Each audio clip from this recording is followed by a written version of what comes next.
C'est l'action qui fait la différence. Encore une fois, je vous dis bonjour ou bonsoir.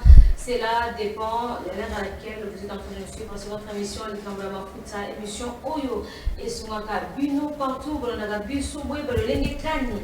Il y a Tambola, na Makambo, et Tani Bongo, il ensemble. Pourquoi? Parce qu'aujourd'hui, quand même la Bible que mon peuple périt faute de connaissances. Alors, pasteur Ebele, Kodisi Ban, Nzambe na kati ya Zamba. Pourquoi? Parce que bazozo temps, il y a enseigner Ban Nzambe longue singérité, toujours vivre na kati, il y a péché, comme on a péché, comme on normal. Alors, aujourd'hui, encore une fois, je vous rappelle que notre bongo na semaine moko zeli bongo spécial visitation divine. Pourquoi je dis ça? Parce que c'est spécial moko bandeko. Il y a ministère des affranchis babenga bongo nouvelle ligne. Et ça pourquoi? Parce que nangonga oyo na semaine oyo ndé moi na nzambe nyoso tu oyo azali affranchi asole za la yo zo na biso ozali bongo na ba problème ozo tungisa yo 18 ans ebele ekanga yo 18 ans ebele ozoka nango solution te ngonga yango semaine oyo mobimba oyo nzambe appelle juste opportunité. Pourquoi? Parce que ezalaka chaque mois na katikati na yango wana. J'espère que non basala nzambe ko fongola yango makasi mi koleka. Encore une fois, je suis aujourd'hui accompagné avec l'homme de Dieu, le pasteur Gédéon Chamala. Il est avec nous, on va parler en l'air à large. Il n'est pas venu seul, il est accompagné avec le frère Mukendi. Nous allons parler en profondeur. En même temps, préparer la semaine spéciale visitation divine. Alors on appelle ce bon mot et pas l'homme de Dieu, pasteur Gédéon Chamala. Bonjour. Bonjour Madame Patricia, que le Seigneur vous bénisse. Amen. Petope simbote na balandi nyoso ya émission Likambo Mafuta. Boyamba biso na bolingo, boyamba biso na esengo pe na mitema na bino. Petope si ba franchi nyoso oyo bazola na biso partout à travers l'humanité. Que le Dieu de notre Seigneur Jésus vous soit favorable. Et sans oublier to zongisi merci et pas ya notre représentant légal et les chefs spirituels, le prophète messager Manuel Dodi. C'est grâce à lui que nous sommes là pour représenter notre église dans cette émission Likambo ya Mafuta. Merci beaucoup l'homme de Dieu, pasteur Gédéon Chamala. J'espère qu'aujourd'hui nous allons parler en l'heure à l'âge, mais on dit d'abord bonjour au frère Mukendi. Bonjour papa Mukendi. Bonjour maman Patricia, bonjour pe naba landinyo soya Likambo ya Mafuta, ba franchinyo so bisika bazali. Bonjour. Nous allons parler comment notre guide spirituel, le prophète messager Emmanuel Dodi. Bonjour papa, Toza Awa pour nous représenter. Merci beaucoup. Alors, pasteur Gédéon Chamala, votre côté bon on a vif, il y a émission parce que tu as dit que tu as dit bongo na semaine moko spéciale visitation divine. À votre côté nous aujourd'hui nous sommes en train d'acquérir beaucoup bandimi par rapport peut-être et tambolé na bango or les abilondé mutu balaksa biso nzela parce que bilondé boza basala dans nzambe balaksa nzela. Mais aujourd'hui on acquise ba chrétien or ba chrétien surtout basala na guide o balandaka. C'est vrai, notre absolu c'est le Seigneur Jésus-Christ, mais bilondé boté akabiso. Alors topé ça ba Christo faute topé ça bino basala dans nzambe faute. Alors wana zaki moi soutien deuxième thème la question nanga ezali boye. Ce qui est un prédicateur, un prédicateur puissant et a tombé bas. Bon Djambé, même les païens vont détecter que Mouto Bon Djambé Longwe. Papa, est-ce que Wana est synonyme de Mouton qui a appelé Toi, à côté de rapport, à côté de Karato, et ça qui n'a pas les Camousins à Benguela Keti. Merci Madame Patricia. Nako Yanola Motuna Noya Liboso. On reconnaîtra un arbre par ses fruits. Et le Seigneur Jésus dans la Bible dit le Seigneur Jésus prêchait avec autorité. Prêcher avec autorité veut tout simplement dire abanda collier la parole à l'acte. C'est ça, prêcher avec autorité. Côté en autorité, ça que koganga. Koganga, batwa mona ke no papa oyo ganga kaseke. Ba pour na kobangi sabato terrain qui a autorité. Non. Un chef qui a de l'autorité, c'est celui qui lit la parole à l'acte. Ça veut tout simplement dire, c'est-à-dire, ce qui chef yemoko alobi apesi mibeko, musale fwe banda na 7 heures. Yemoko chef doit être un bon exemple pour na batu mususu, il faut ye aya na 6h30. Ce qui chef kwa komaka na musala 6h30. Mais bongo yo sikoyo si balterne, est-ce que koya na 8h? Non, c'est que ce chef là, il est autoritaire. Le Seigneur Jésus a enseigné avec autorité abanda kolier maloba na ba acte. Lelo basali nzambe belé baza ba bon exemple te. Oyo bazotea na oyo bazosala il y a une différence. Mais ce n'est pas le cas avec le prophète Emmanuel Dodi. Le prophète Emmanuel Dodi enseigne avec autorité. Oyo ye azo pekisa batu ne oyo ye azo sala kutu koleka. Omona, et c'est un exemple pour l'humanité. Omona. Wana ezali par rapport ya koyanola mutuna no ya liboso. En d'autres termes, biso basali nzambe to ana responsabilité ya kopesa ndakisa ya malamu tozala avec des bons témoignages. Parce que si un homme de Dieu n'a plus les bons témoignages, à quoi bon bato balanda? C'est ça. Voilà. Soki mosali nzambe yemoko bakuti azomela masanga. Maintenant il aura le courage à quoi dénoncer côté à donc il n'est pas un bon exemple, il n'a pas un bon témoignage, il ne prêche pas avec l'autorité, azolier parole na ATT et yemoko nano aza transformé. Il y a que celui qui est délivré qui peut aussi aller délivrer les autres. Il y a que celui qui est transformé qui peut transformer les autres. Voilà pourquoi tomoni dérive wana na basali nzambe ebele pona koyana mutuna no ya mibale. Ce qui fait aujourd'hui basali nzambe ele bazo koya na masumu, ça veut tout simplement dire il y a biloko mibale la nanga même ba téléspectateur ba la nanga il y a biloko mibale. Tu peux être sauvé mais sans toutefois être délivré. Je m'explique. Okoki kobika ozulobiko menano kango lamite. Il y a une nuance entre le salut et la délivrance. Tomoni yango toyena mukanda ya Jean, tomoni yango na vie ya Lazare. Lazare wazalaki moninga ya Yesu na Betani. Moninga ya Yesu. Lazare akufi. Tango akufi, Yesu azalaki en déplacement. Ba komiseli sangwana ke moninga na Lazare akufi. Si mam Lazare kokufa bakundie 3e jour après son enterrement de moninga na Yesu aye tango aye na matanga kaka ndenge bato nyonso bayaka ba Marie babandi kolela na ba Marthe atuni bango bokundaki wapi d'ailleurs bato mosusu bapesi bango kanda yoza moninga ndenge nini moninga no akufi bakundi le 3e jour apolina kopola nde ozo ya kotuna ke bokundaki wapi okosala lisusu nini. Mais le Seigneur Jésus a dit Marthe, si tu crois, tu verras la gloire de Dieu. Et ba memie na bisika bakundaki ye. Oyebi tango kolo Yesu akomi na bisika na lilita place bakundaki Lazare. Elo aliboso lobaki bolongola libanga. Libanga ça veut dire balongola nini incrédulité na mitema. Parce que les gens ne croyaient plus à la résurrection que Lazare a causé quoi? Parce que 3 jours après sa mort, il sentait déjà. Et le Seigneur Jésus a dit bolongo la libanga balongolo libanga. Oyebi o Seigneur Jésus a lobaki a beleli Lazare sort. Et la Bible dit et les morts sortis.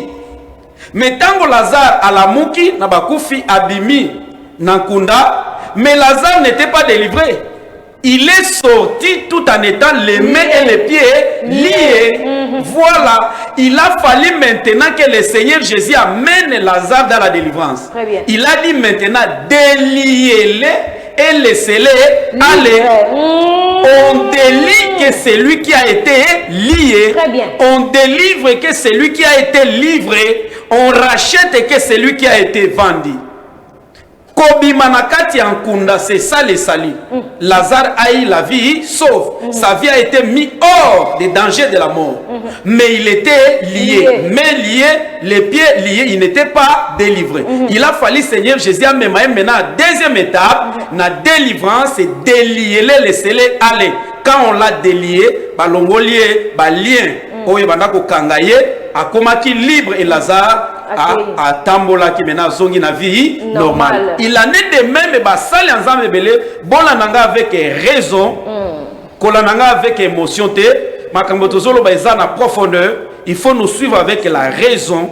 Ça veut simplement dire tu peux être sauvé sans toutefois être délivré. Ne loko ezanga basali ensemble belé, ba se contata kaka na nini na salut, mais babosa na aspect à délivrance. Pourquoi délivrance? Parce que l'une des missions du Seigneur qu'il est venu accomplir sur la terre, na likambo ya mafuta, Ésaïe 61, verset 1 à 3, toye tolié yango na Luc 4, 16 à 22, Ésaïe 61, tolié yango na Luc chapitre 4, verset 16 à 22, la Bible dit, l'Esprit du Seigneur l'Éternel est sur moi, il m'a oint pour mission oyo Yesu ayaki kosala, il a été oint pour annoncer une bonne nouvelle. Il a été oint pour libérer les captifs. Il a été oint pour délivrer les prisonniers. C'est que mission oyo Yesu ayaki kosala, l'île de mission ya Yesu ayaki kosala na sena mo ezali ya kokangola bakangami. Si dans une église yozola nanga au sambela kan église songolo, il n'y a pas la délivrance, tu dois quitter dans cette église là. Parce que l'église wana eza ko accomplir mission ya kolo Yesu te. Parmi ba mission Yesu ayaki kosala, Yesu ayaki kotea batu sango malamo ya kimia, et Yesu pe ayaki kokangola batu na nini na minyololo na balie ya Satan. Or ce qui église bozote ya délivrance te. Batu wana bakota lola te parce que muto ya kangola mité, moya kota lola eza impossible. C'est ce qui fait que ma soeur, c'est ce qui fait que comme signe, si un pasteur il a été sauvé mais il n'est pas délivré, comme signe pasteur on a kozonga mokili. C'est ce qui fait aujourd'hui mon pasteur rebelle bazo sala kindumba bazongi mokili masanga hein ba komi ba pasteur ba base, c'est parce que ba kangola makité. Ils ne sont pas délivrés. Voilà pourquoi Pasteur Akoyi na Kindumba. Il n'était pas délivré de l'impudicité. Pasteur Akoyi na Masanga n'était pas délivré de l'ivrognerie. Pasteur Akoyi na escroquerie n'a jamais été délivré de ça. Pasteur Akoyi na convoitise n'a jamais été délivré de ça. Force à Moussali en Zambie à Solo. Au-delà de son salut, il doit chercher la délivrance pour que sa délivrance soit totale et parfaite. Naïe la Bible, Romains 7, verset 14. Je parle avec les Écritures. Romains chapitre 7, verset 14. Là, Ezali, Paul, chez les Romains. Apôtre Paul, le célèbre Paul. Chez les Romains, Paul Azoloa, Bolamu na lingi kosala nazo sala yango te. Mabende nazo mona nazo sala. Na lingi na sala malamu, mais je ne le fais pas, je fais que le mal. Je crois en moi, je vois en moi, il y a une loi qui lutte avec la loi de mon entendement. Malheur à moi, misérable que je suis, qui me délivrera de ce corps péché? Qui me délivrera de ce péchés? Paul Aléli dans Romain. Qui est le plus grand apôtre? Qui est le plus grand pasteur à l'équipe Paul dans la Bible? C'est celui qui a institué la doctrine de l'église. C'est Paul. Mais dans Romain 7, Paul Aléli. À cause de manque à nini, il y a délivrance. Romains 7, 14. Il était Paul, mais il n'était pas délivré. Basali ensemble belé bazote ya batu, bazo sala miracle, bazote ya batu, bazo kweya. Aspect babosa naka, ezali aspect ya délivrance. Ne vous contentez pas seulement parce que vous êtes sala miracle. Ne vous contentez pas seulement parce que vous êtes bien. Ne vous contentez pas seulement na grâce aux anango. Au-delà de ça, l'anda même aspect ya délivrance na yo. Et ça la totale est parfait. Même Paul, on attend à l'Élie, il n'était pas délivré. Maintenant, tu es dans Galates 2:20. Je parle avec les Écritures. C'est le même Paul. Galates 2:20. Paul a lobby. Maintenant là, ce n'est plus moi qui vis, mais c'est Christ qui vit en moi. Mais la question qu'on se pose, avant que Christ a vécu, qui vivait en lui? C'est le péché. C'est le péché. Paul a lobby. Maintenant, ce n'est plus moi, Paul, qui vit, c'est Christ qui vit en moi. C'est qu'avant Christ a vivre c'est le péché, c'est le démon, c'est l'impudicité. Voilà pourquoi basali ensemble belebola nanga avec raison. Nazo lobelana Bible, même dans Ésaïe chapitre 8. Ésaïe 1, Ésaïe 2, Ésaïe 3, Ésaïe 4, Ésaïe 5, Ésaïe 6, tout le monde dit prophète Ésaïe prophétisé. Avant de faire sa prophétie exacte. Qui est le plus grand prophète comme Ésaïe? Mais tu as comme Ésaïe 7, Ésaïe 8, Ésaïe alobi boye, que moi j'habite au milieu des hommes qui ont des lèvres, mes lèvres sont impures. Ésaïe, le plus grand. Azalaki, Moutianini Ambindo. Et Nzamba alobi, qui enverrai-je? Ésaïe alobi, me voici, envoie-moi. Tango baye kotinda Ésaïe, Ésaïe qui prophétisait, mais il était dans le péché. Il a fallu maintenant que Bible lobi que les séraphins, ange, avec les charbons ardents, makala moto, ebisi Ésaïe fongola munoko, fongoli munoko, tie makala moto, tumbi munoko na ye. Signe ya nini ya délivrance na ya purification. Ok. Voilà. Comment même munoko wana ezosakolela batu, même munoko wana kaka ezokosa. Oh, dans une même source peut-il jaillir mai ya nini ya gumi bale, source moko misa mai ya bololo, source moko mabe mai ya nini ya malamu. Non. Mosali Nzamba solo, il faut abimisande maloba ya malamu. Mosali Nzamba solo okiko na munokone ko malokutate. Mais qu'est-ce que nous voyons? Basali Nzambe belé signe parce que baza délivré les lots munokwane sakoli mutu na église kaka munoko passer na lobby a escroquer mutu. Ça sous-entend que ce ne sont pas des véritables hommes de Dieu. On ne peut même pas les appeler les hommes de Dieu. C'est par défirmité de langage qu'on les appelle les hommes de Dieu. Ils ne sont pas des hommes de Dieu. Parce que tout serviteur n'est pas homme de Dieu. Un homme de Dieu, c'est un véritable prophète que Dieu a il l'a envoyé avec une mission spéciale pour sauver les âmes. Merci beaucoup, pasteur Gédéon Chamala. Esaïe Kambama Fouta. Papa Bakissi Konango, Esaïe 61, 1 à 13. Voilà. 1 jusqu'à 3. 1 jusqu'à 3. Voilà. 1 jusqu'à 3. Esaïe 61, il y a une signification, il y a Kambama Fouta. Solo. Alors, Ndekomu Kinti, la fois passée, Nayambakiyo, il y a papa na émission Nabiso, il Kambama Fouta. Alors, on a Badir Nayo, Olobaki, au présenté qui prophète Emmanuel Dodi, Olobaki, Kozanga Kolekepa Naye, le Biko Ezalité. Salut Ezalité. Il y avait beaucoup des appels, Bato Bele, Bato Makilibaku, Bato Bele, Bato Makina Yango. Alors, Lelo, Nabakita, on a reçoit, et le Kaliboso, on peut répondre, on a sabiso pourquoi, Olobaki, prophète Emmanuel Dodi, Yende Aena, le Biko ya solo, Aena Sali ya solo. Alors, or namboka oyo tozana ba prophète ebele mikano ko expliquer biso parce que esika wana ba ko beta c'était pas kasi ko yango. Merci maman Patricia, question ezabie makasi. Ba prophète baza ebele. Mais donc prophète nyonso aza messager té. OK. Mais tout messager aza prophète. Mais prophète nyonso aza messager té. Donc mutu to le beza aza prophète messager Emmanuel Dodi mutu amemi message oyo zo mabatu na lobi ko wana. Pourquoi nakati ya message soki to telemeli sali na ebi makambazo lo bebele même ba misu ba uta benga nga misu ba finga nga naza kuna te. Ngana lo ba oyo eza vrai. Mutu amemi sali. À part l'envoyé par excellence Jésus le Seigneur, c'est le prophète messager Emmanuel Dodi. Pourquoi? Prophète messager présente Sali, il faut être la totale et parfait. Sali, il faut on dit m'avance à la baptiser, non? Oui, oui. Ok, mais est-ce qu'on dit mélanane?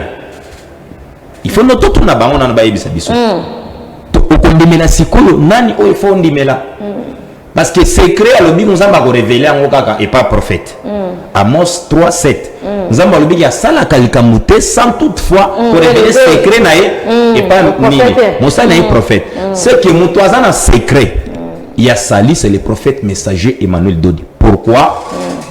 Tous les bateaux va présenter bateau l'obiko. Mais l'obiko on a au nom du Père et du Fils et du Saint-Esprit.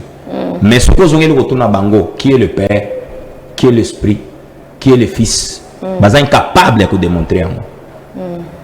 Donc, quand on dit maintenant, tu dois croire na nani. Croire, il fait toi baptiser, non? Si il faut ton dire la nani. Ton dit Jésus comme.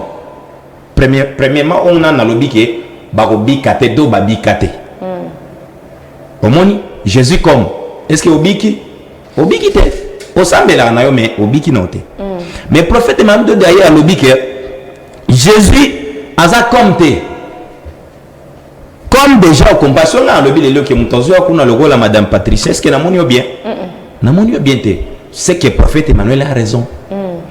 Prophète a dit que baptême il faut seulement 3. Donc mutozo na 3 parties. Corps, âme, esprit. Si ko les gens na batu ba révéler batu baptême moko. À part moko na ici siko tuna bango eza ya corps, ya âme, ya esprit. Tasokufi na Yesu na mungi na Yesu de. Wana ngozo se mundu côté pas passer chama. Bon, tu continue. OK. Baptême on ezalaka ya nzoto ya molimo to ya nini. Prophète Emmanuel aye biso ke non. Omoni pour yeba ke ye mutu nzamba confier mission ngo aye nanu ko corriger ba erreur nyonso ezala na mitu ya bato. Très bien.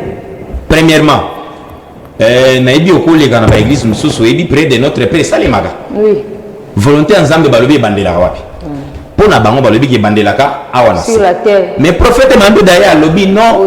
Volonté nzambe bandelaka na lola ndeye na se. Parce que au commencement nzamba kelaki mabelete. Ozomona message na ye aya la kisibiso kondima il faut kondimela kaka mutu moko. Na belle confession des fois prophète Emmanuel a présenté biso kombo na yete na kati. Soko tali yango. Kombo na ezate. Bon na ba profession des femmes sur bandego ba otaki ozala awo yambaki awo. Comme prophète na ba ozana kati. Ah oui. Est-ce que pendant koko talalo to ko sa sauver ça na koko besoin ko ça comme prophète na profession des fois? Mais bien la confession des fois ba kombo ya prophète Emmanuel de exacte na kati. Ah OK. Exacte na kati. Et là qui c'est que mutu amemi oyo ba pesier ala kisabato. Nde ya na lobiko ya na lobaki et puis nazo confirmer ngo ke mutu aye na nzela lobiko c'est les prophètes messagers Emmanuel Dodi. Parce que la kisi biso tondi mela to croire Jésus na yokaki bandeko yambaki awa nazo toucher bango ka muke. Balobaki awa na landeke mission na bien. Balobiki eloko to so reprocher ba chrétien po bazo ndimela Yesu ke aza nzambe. Aza messie. OK. Mais to pesa bango raison na ignorance. Na ignorance, mais c'est bon. Ah oui. OK. Pourquoi? Parce que bayebi nanu te qui est Jésus, qui est Christ et qui est Jésus-Christ. To bazo sangi sango bazo embryer bayebi eloko te. C'est pour cela nazo inviter bango na EPAC. Na école prophétique ambassadeur pour Christ. Oyo kambami na prophète messager Emmanuel Dodi. Il faut baza nanu enseigner. Pour ba comprendre tant ba kolinga ba loba bayeba ye bazolo bela nani. Pour yo so bango ba lobela bayebi bien te. Faire go la benga ma appelé Jésus. Oui, Jésus de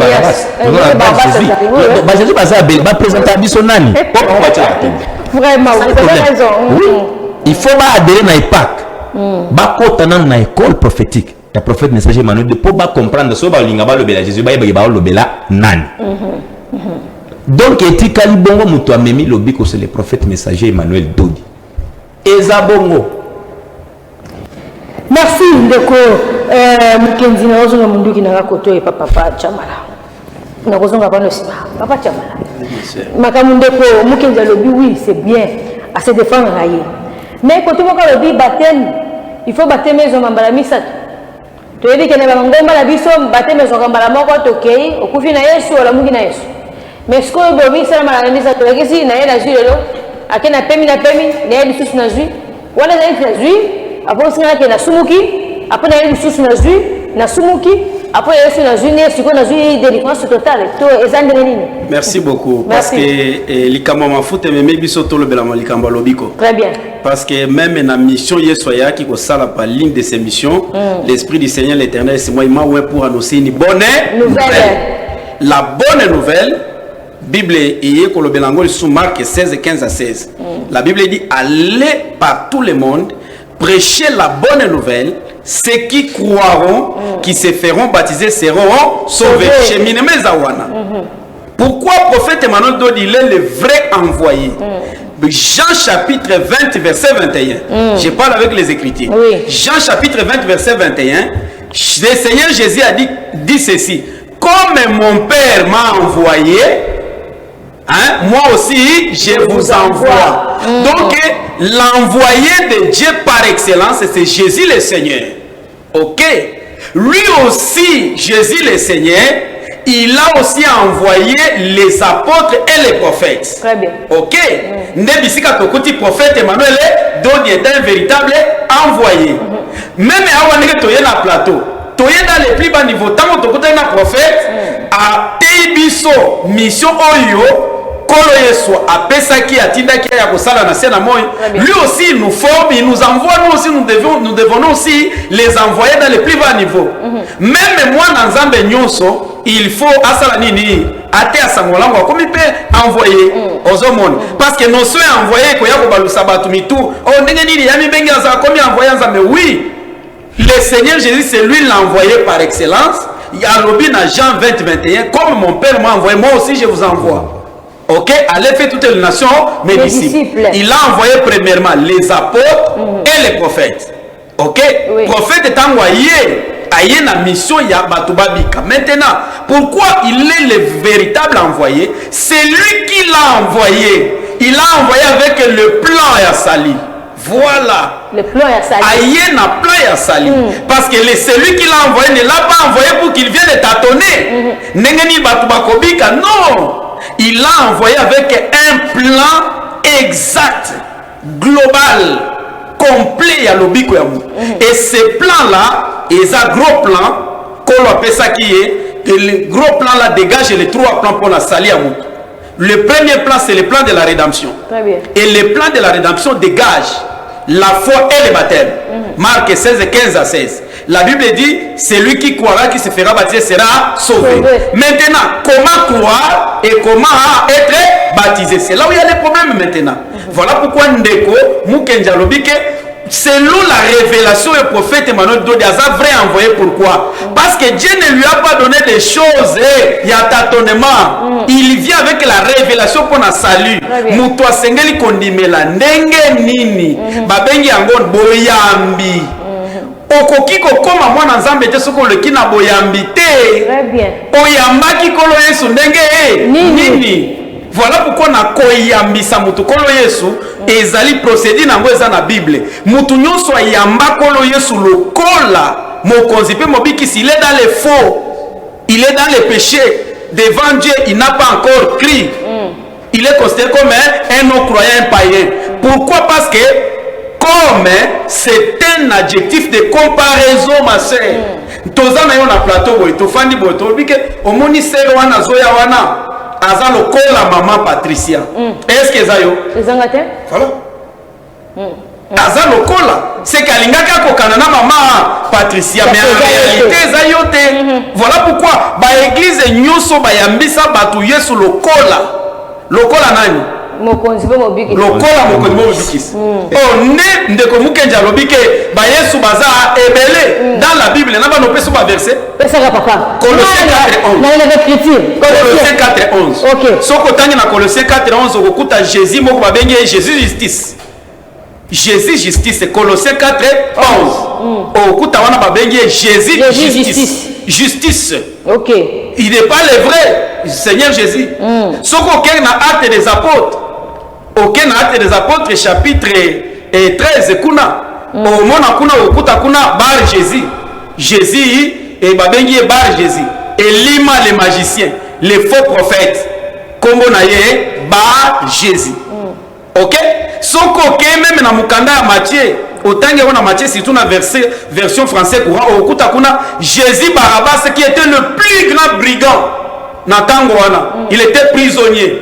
Néo Pilate alobaki entre Jésus Barabbas et Jésus le Christ. Que voulez-vous que nous puissions condamner et nani to relâcher? Mais ba juif balobi que qu'on puisse libérer Jésus Barabbas, qu'on puisse crucifier Jésus le Christ. Bazalaki bango so kombo na bango Jésus Barabbas oyo Jésus le Christ. Ozomona oh na mboka oyo tozalaki, excusez-moi, paix à son âme, les tout puissants qui tenge Yesu. Comme on a dit kitenge Yesu. Oyebi na mboko toza na faire go la Jésus de nuance. Oh mona. Ba Yesu bazaye belle même du temps de Jésus il y avait plusieurs Jésus. Mais tango yozolo ba Jésus même au nom de Jésus tu fais allusion à quel Jésus? Tu fais allusion à quel Jésus? Au nom de Jésus. Voilà. Même je vous dis, même tolanda ba témoignage ba magicien ba tobakena na deuxième monde. Ba ya ba témoigner que na deuxième monde, il y a aussi un faux Jésus là-bas bengi Jésus Goudoura. Oh. Ah oui, il y a aussi un faux Jésus na deuxième monde. OK. Oh mon. Jésus Goudoura. Oh mon. Donc ba Yesu baza ebele, même tango zolanda biso avec raison. Voilà pourquoi même muto alali ndoto aloti ndoto bazo beta ye bazo la nena si bazo kanga au nom de Jésus kapeti lisusu koleka lisuki na ndoto wana avimbi na kovimba et pourtant zo kanga kombo na Yesu po batika ye. Ça veut tout le monde dire que bah Yesu bazebele il lui a manqué la précision. La précision. Ils sont dans le but de tout ça ça mais la combo ya prophète Emmanuel dit non. Mais le vrai prophète a autant ça va poser à solo. To sengeli de ko sambela au nom du Seigneur Jésus. Voilà. Pas au nom ya comme mutumsusu. Comme nous devons prier au nom du Seigneur Jésus. Et nous devons croire en Jésus-Christ, c'est le Dieu véritable. Jésus le Seigneur. Voilà pourquoi procéder à kondimisa mutu ayamba kolo Yesu eza na Bible eza na Romains 10 9 à 10. Romains chapitre 10 verset 9 à 10. Patozolo avec les écritures. Botanga bofola boza lokola ba chrétien béré. Tango Paul parlait, il vérifiait le quoi les écritures. Tango piso tozolo ba na makomi. Pièce contre pièce. Merci beaucoup. Parce que le prophète Emmanuel amène la vraie connaissance de Dieu. Oyo est attesté dans les écritures. Au Sokotangi Romains 19 à 10, si tu confesses de ta bouche le Seigneur est Jésus, si tu crois dans ton cœur que Dieu l'a resté des morts, tu seras sauvé. Il n'y a pas comme. Romains combien?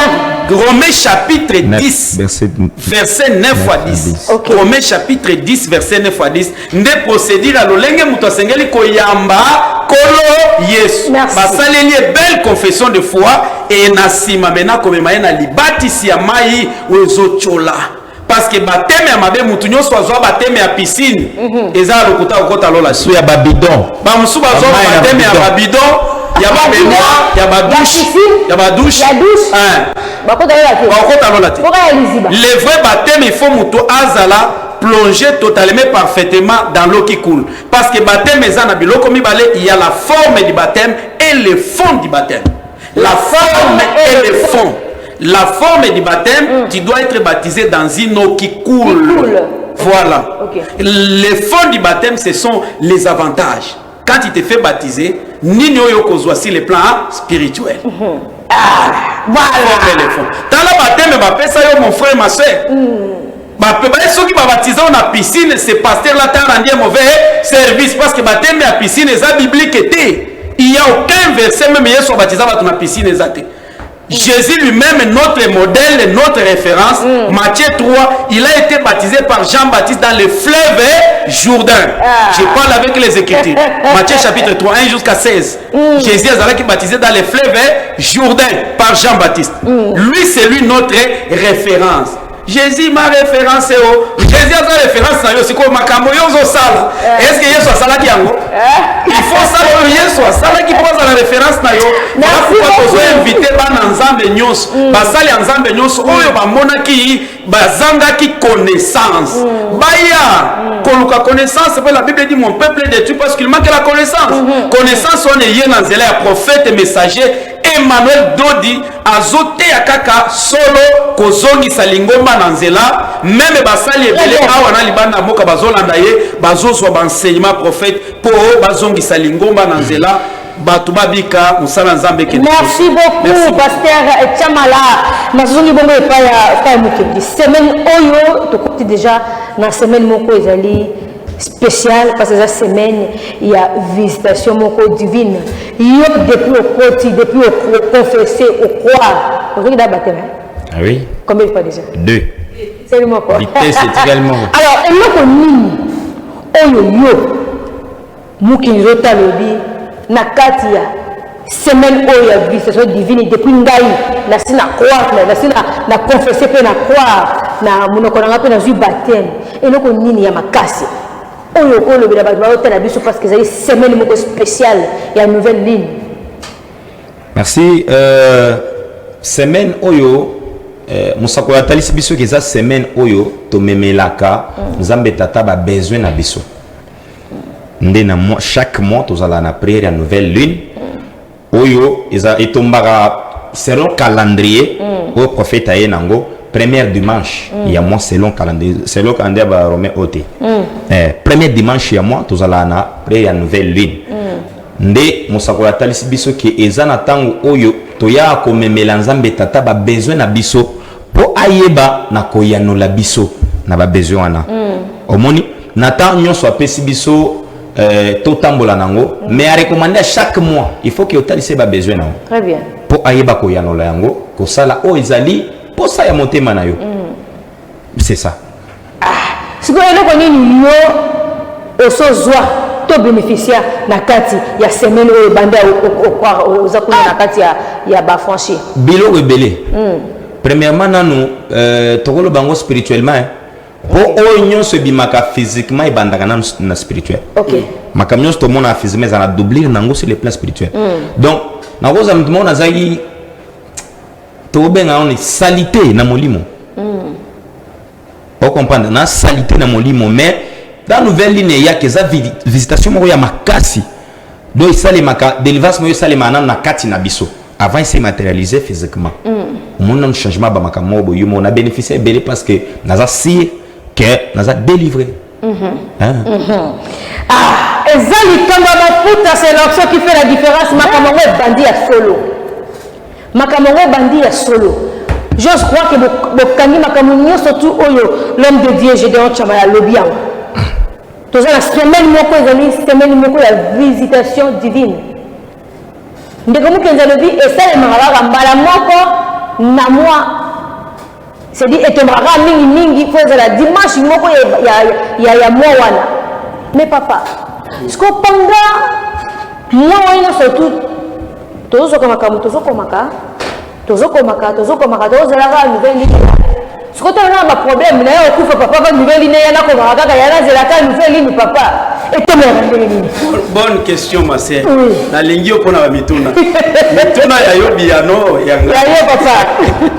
Alors elingi kolobake est-ce que nzamba sala ka mikolo nyonso te asala kaka tozela ye kaka na premier dimanche ya mois o ba jour nyonso oyo seke ye akenda na congé te nzambe asala ka mikolo nyonso mais aza na batango na ye oyo ye moko atia oyo akitaka utaka lola ye na mabele.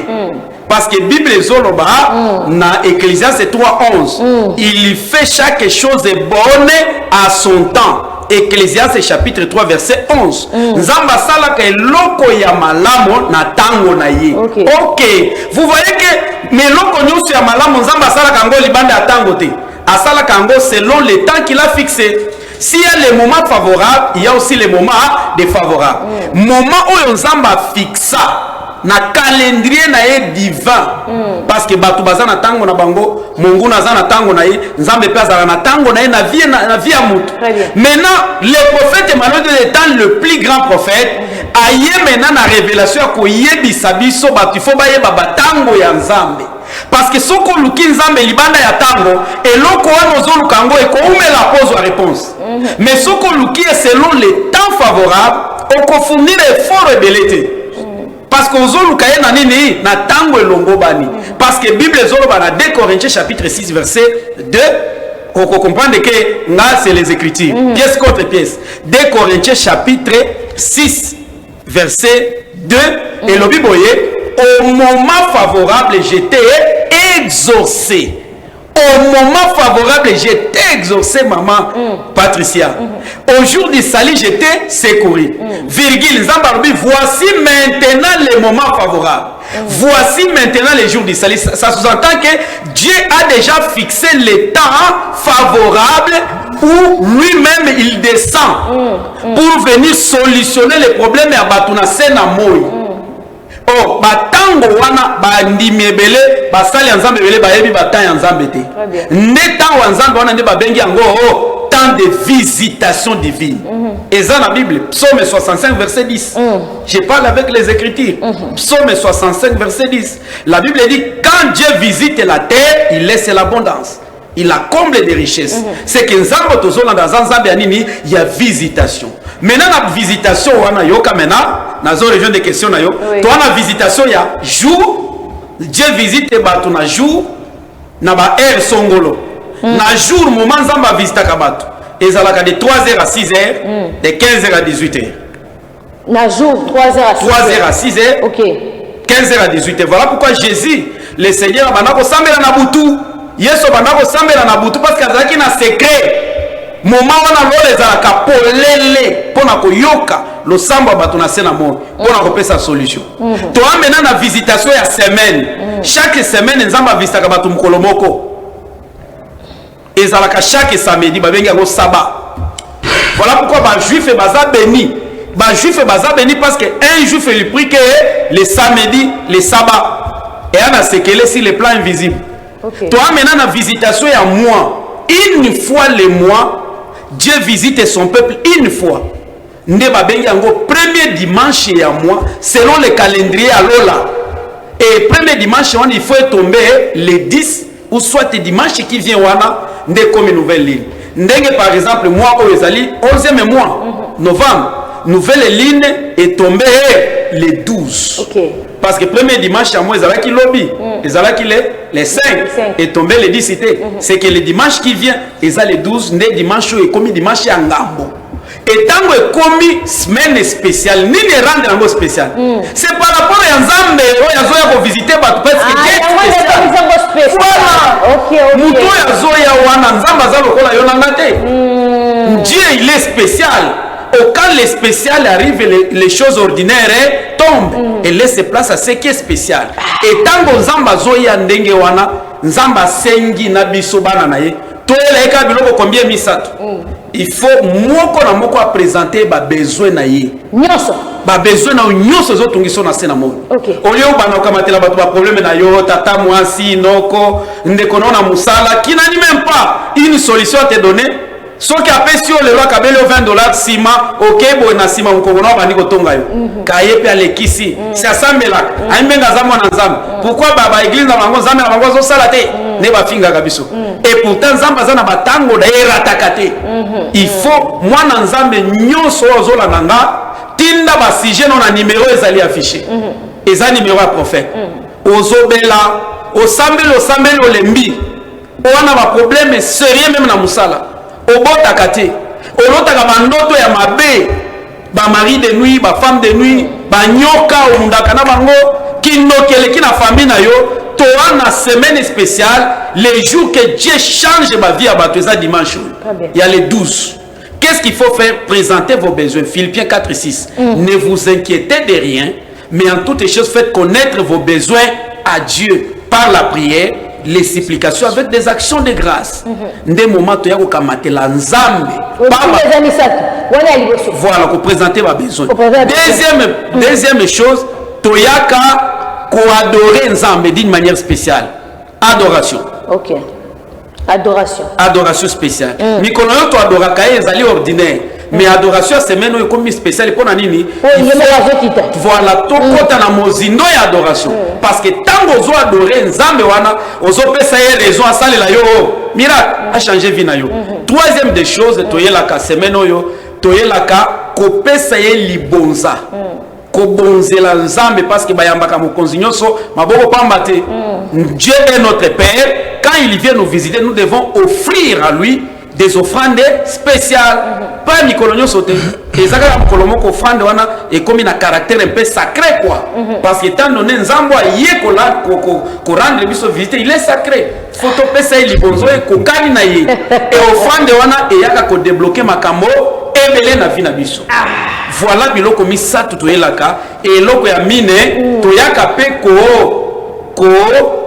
c'est-à-dire koyoka misala oyo nzamba salaki au moins nouvelle ligne à mois passé tango to célébrer yango au moins nouvelle ligne oyo semaine oyo c'est tout dimanche ba témoignage kili si l'élément nzambe ne ayaki ko visiter biso il faut bilembo etikala voilà pourquoi toye ko lancer appel na bandimi nyonso parce que prophète Emmanuel dodi ya zawana pona batu nyonso même ba musulman bazolanda soki ndeko mukendi ana na prophète lilo lingaki akoma franchi voilà prophète Emmanuel dodi ayeli batu nyonso même au sambela ko sambela na église na yo lembi vie échange akate il n'y a pas l'évolution quand en contact avec les prophètes yaka oya prophète akoyamba yo atoza na diaspora benga il va te prendre en charge sur le plan spirituel akobondelo même à distance nzambe akozanga ko visiter yoti merci beaucoup musale ko sala ma semaine oyo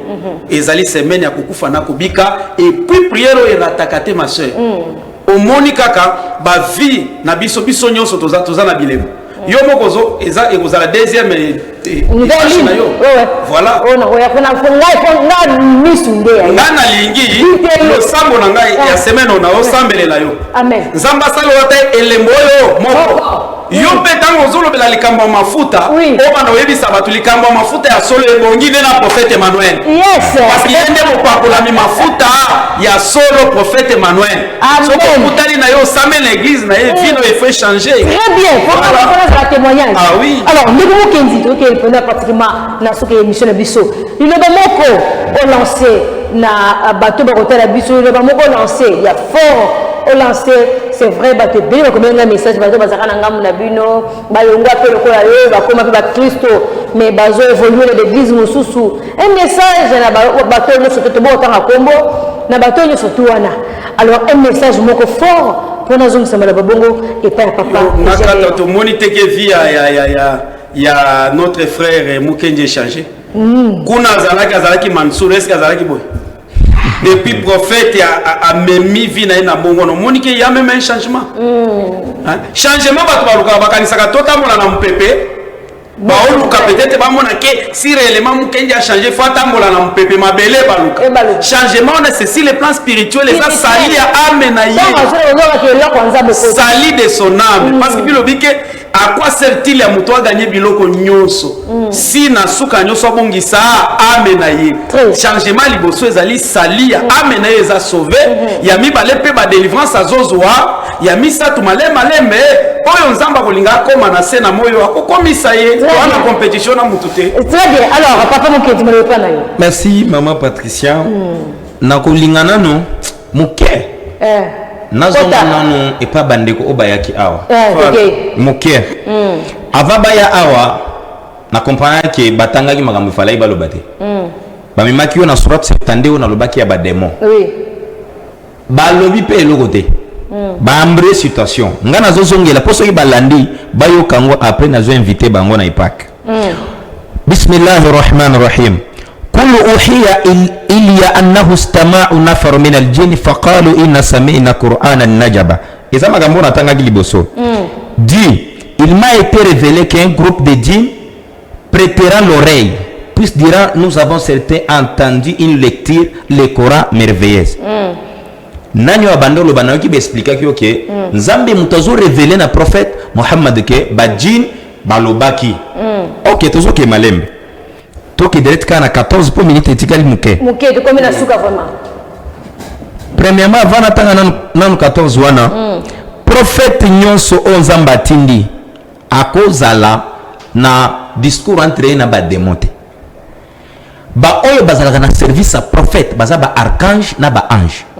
lorsque prophète azokota discours na ba démonte ça yaza parmi bango mais siko tozo kende na 15 awa oyo kaka Coran na bango moko ngate wa anna min al-muslimuna wa min al-qasituna faman aslam fa ulaika tahra al-rashada il y a parmi nous les musulmans ba démon to ba oloba il y a parmi nous le musulman to zakana surat 72 wana o bango ba yaki ko bouleverser aw OK il y a parmi nous le musulman les justes qui ont des vies et ceux qui se sont convertis à l'islam question bango ba répondre soki bango balingi bango moko soki ba démon parmi ba démon ba musulman baza nani asalisaki bango profession de foi avec confession de foi qui a bon mot le wana munoko ondimi la gagana Mohamed le islam comme musulman il faut on ba shahada ashhadu an la ilaha illallah wa anna muhammad rasulullah nalobi ke nzambe mususu azate sauf Allah azamoko na Muhammad aza prophète na pour l'islam o comme musulman au salpe ablution siko awa ba démon o balobi parmi bango ba musulman baza oyo ina lukuta premièrement ba yebiso ke nzambe mutazo révélé pas prophète Muhammad ke ba djin balobaki ke toyoki Coran etangami tango bazo yebisa Allah ke toyoki Coran etangami sepelisi biso bazalaki déjà ba musulman ou bazana ba non musulman et donc il fallait qu'il n'en ba réfléchir avant ba ya koloba avant ba yebisa ki o akin wana Muhammadité nzambe mutabandolo bana prophète donc ils ont une révélation OK si réellement Allah mutozo révélé makambo et pas Muhammad que badji bazolo bake bayoki Coran itangami OK siko o ebini awake ya parmi nous les musulmans bazalaki déjà ba musulmans ou bazalaki nanu kaka ba démon pour tozo comprendre te wana tozo se mundu ke pana bango OK wana etali bango bébé na makambo oyo soki ba démon baza maman Patricia ndenge oza boye soki omi kutu déjà ba cotisation na armée oza soldat bato nyonso osala bango ba soldat OK mais na kati ya ba musulman ba démon pe balobi ba musulman bango ba juger to ba téléspectateur ba juger ba juger na ndako pona bona lobe ko message na ya suka ça veut dire quoi prophète apostole na ba démon prophète apostole na ba démonter wana comme culte de démons wana za donc on quitte des anges to quitte des démons parce que prophète Emmanuel nous révèle que tango ba ange bayaki awa kosumuka nzamba kataki relation entre batu na ba ange tindaki esprit nde eza na isungi ya nini ya lingomba sikoyo so mameza ebele ba wa osilika pa na yebi ba très bien so le prophète na ba prétendre que ange moko muto ayiko pesa ye donc to tu na ange on a ange de chi to za ange nzambe. Bon, c'est l'action qui fait la différence. C'est ça. Très bien. Alors, papa Gédéon, adresse rapidement au programme déjà dimanche le 12. Merci beaucoup. Tu as lancé tout simplement une invitation spéciale à tous les peuples de Dieu, à tous les enfants de Dieu au Bazolanda biso pe balingaka émission oyo ba bazali na Kinshasa adresse za semoko église ya prophète messager Manodo des Alina limité 6e mairie avenue de la Révolution numéro 817 quartier résidentiel non loin ya Kin marché au Kutawana église universelle pentecôtiste charismatique ministère des affranchis et le prophète messager Emmanuel Dodi Azoyamba, tous les jours il y a un kilt. Mardi, mercredi, jeudi, vendredi, samedi, de 15h à 17h. Et à Yamba Kamwana Nzambe Nyoso, riche comme pauvre, Nenge, Moko sans aucune condition. Yozana problème, na Yozana Ndekono a Tungi Sami Mingi. Maladie, Mikakatano, quand en contact avec le prophète Emmanuel Dodi, si tout semaine, azola le labana nzambe nyoso na se nde semeno amemaka mikumba ya batu po batu vina bango ezala bien parce que mosali nzambe ya solo il faut azana na souci ya lobiko ya batu et mutuana c'est le prophète messager Emmanuel Dodi entre en contact avec lui vient expérimenter le culte spécial il y a visitation divine et surtout ce dimanche culte kobanda de 15h à 18h soko tie matambe na yo na limité na église ya prophète Emmanuel Dodi au sambela naika dimanche de 15h à 18h au romona oyo kokomela yo toyewa na pona osala publicité te memisala nzambe yango moko ukata te. Merci beaucoup. Seigneur Jésus vous bénisse. Apambola ba franchi nyonso apambola notre père le prophète messager Manododi pe apambola bandeko nyonso oyo basepela kana émission oyo nzambe tata abakisela mafuta ma sœur. Merci beaucoup émission papa.